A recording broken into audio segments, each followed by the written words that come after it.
बाबर आजम په لیگ کرکټ کې په ټوله دنیا کې یو ډیر غټ ریکارډ جوړ کو. دا ریکارډ په ټوله دنیا کې یو کلاډي سره هم نشته. کم ریکارډ چې بابر اعظم جوړ کړی دی او کم ریکارډ چې د بابر اعظم نوم پسې راغلی دی.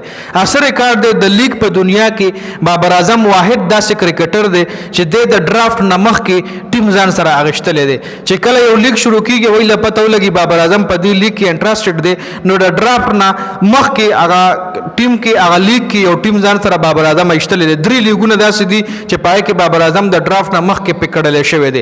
کم لیګونه دي په هغې باندې هم ډیټیل سره خبره کوو، په بابر اعظم باندې هم ډیټیل سره خبره کوو. د بابر اعظم مینوال چونکې په پاکستان کې ډیر زیات دي، نفرت کوونکي خلک هم شته، خو فینز هم ډیر زیات دي. دا سټیټس چې کوم دی موږ له همدغه بابر اعظم فینز رالیږي او باقاعده موږ د ویډیو ډیمانډ هم کوي چې په دې باندې ویډیو جوړه کړه. نو بابر اعظم چې کوم دی په ډرافټ کې ساين شوی دی د ډرافټینګ نه مخکې. د ډرافټینګ نه مخکې په لیګ کې چې کوم ساين شوی دی هغه په لومبي ځل په LPL کې لنکا پریمیر لیګ کې کولمبو سټرایکر ځان سره ایستلی و. د ډرافټ نه مخکې ځان سره په ایډوانسو کې د بوکینګ کړی و. ښه بیا په BPL کې بنگلادیش پریمیر لیګ کې د رانګپور رایډرز ځان سره د ډرافټ نه مخکې ایستلی و، ایډوانس بوکینګ یې د کړی و. رانګپور رایډرز وي چې ډرافټ کې لا ډېر ټایم دی او بابر اعظم موږ سره دی.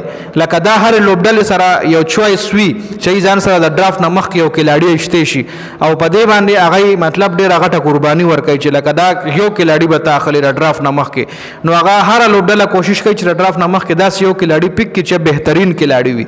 نو بابر اعظم درې ځله دا کارنامه سره انجام کړې ده او دا ځل په بیگ بیش لیګ کې سیډني سکسرز ځان سره بابر اعظم ایستلی دی د ډرافټ نه مخکې.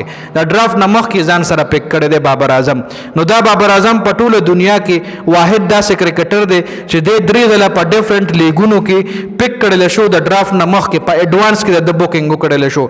او د دې نه علاوه بابر اعظم نه علاوه دا ریکارډ یو پاکستانی سره هم نشته، په دنیا کې یو کلاډي سره هم نشته چې دی داسې کلاډي د ډرافټ نه مخکې په لیګ کې پکړل شوي وي. نو دا ریکارډ په ټوله دنیا کې د بابر اعظم نه علاوه چا سره هم نشته دی. نو ځکه مې دلته د ویډیو سٹارټ کړی چې بابر اعظم یو ډېر غټ ریکارډ په خپل نوم کړی دی او راتلونکي ټایم کې هم کېدی شي یو څو لیګونو کې نور هم د ډرافټینګ نه مخکې پکړل شي که چېرې بابر اعظم د هغه لیګ دپاره ځان اویلیبل شو کو. اوس بابر اعظم چې کله په بیگ بیش لیګ کې سلیکټ کړل شوی دی نو ډېر ملګري چې کوم دي خوشحال دي، ډېر ملګري پې تنقید کوي، ډېر یوټیوبرز چې کوم دي په بابر اعظم تنقید کوي. چونکې احمد شهزاد د حوالې سره پرون یو سټیټمنټ داسې راغلی چې احمد شهزاد وایي چې دا د په پیسو باندې ځان هلته بک کړی دی. احمد شهزاد پته نه لګي چې ولې د بابر اعظم دومره سخت خلاف دی. دې نه علاوه تنویر جټ شو، فرقان بټي شو، ډېر یوټیوبرز او نام نهاد صحافیان دي چې د بابر اعظم سخت خلاف دي. د بابر اعظم صفت یې بیخي د سره مني نه و. دی په چرې په وس وه نو بابر اعظم به دی د پاکستان کرکټ ټیم له جغت هم نه پرېښی. ون ډے ټیسټ او ODI خو لا پرېږده، بیخي ټیم له به جغت پرېښی نو ډریسنګ روم له به هم نو پرېښی که چرې دی په وس وه. خیر دې حوالې سره تاسو رایې لرئ، کمنټ کې خپله قیمتي رایه موږ سره ضرور شریکه کړئ.